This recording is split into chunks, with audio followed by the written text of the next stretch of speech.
This book is called William's Doll. This book is not in very good condition.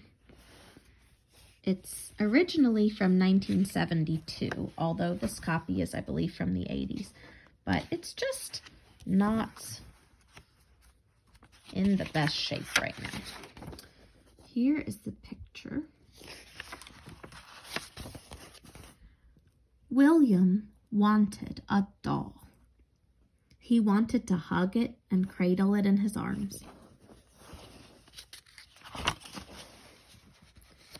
And give it a bottle and take it to the park and push it in the swing. And bring it back home and undress it and put it to bed. And pull down the shades and kiss it goodnight and watch its eyes close. And then William wanted to wake it up in the morning when the sun came in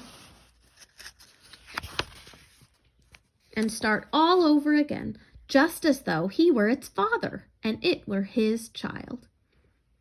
"A doll," said his brother. "Don't be a creep." "Sissy, sissy, sissy," said the boy next door. "How would you like a basketball?" his father said. But William wanted a doll. It would have blue eyes and curly eyelashes and a long white dress and a bonnet, and when the eyes closed, they would make a little click like the doll that belonged to Nancy next door. "Creepy," said his brother. "Sissy, sissy," chanted the boy next door.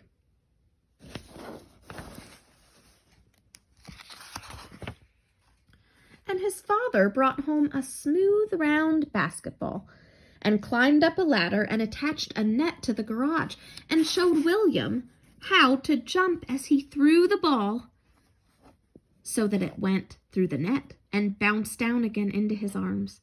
He practiced a lot.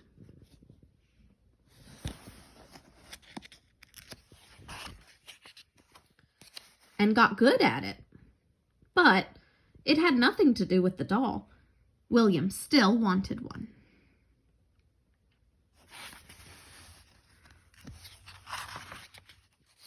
His father brought him an electric train.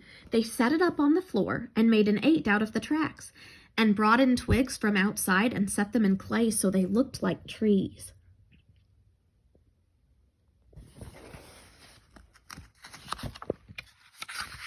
The tiny train threaded around and around the tracks with a clacking sound. William made cardboard stations and tunnels and bridges and played with the train a lot.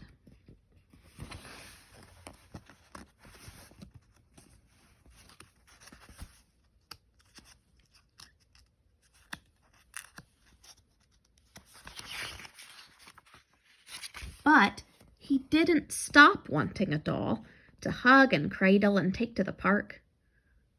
One day his grandmother came to visit.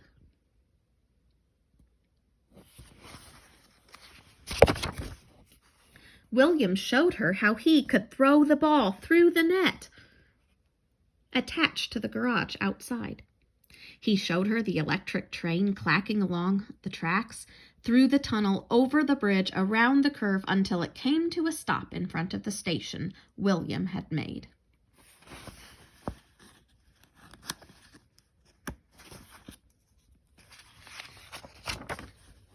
She was very interested, and they went for a walk together. And William said, "But you know, what I really want is a doll."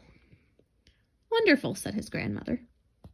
"No," William said. "My brother says it will make me a creep, and the boy next door says I'm a sissy, and my father brings me other things instead." "Nonsense," said his grandmother.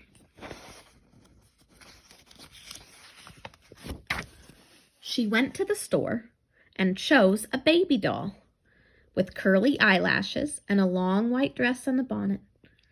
The doll had blue eyes, and when they closed, they made a clicking sound, and William loved it right away.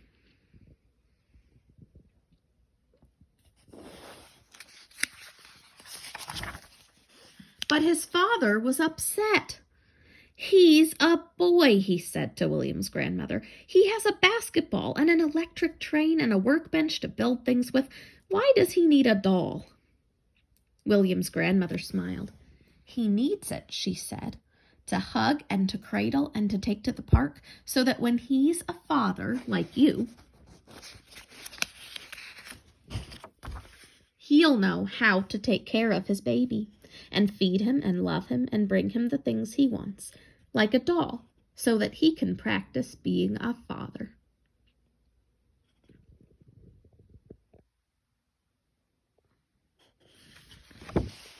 All right, that is the end of William's doll. Thank you for listening. Have a good night.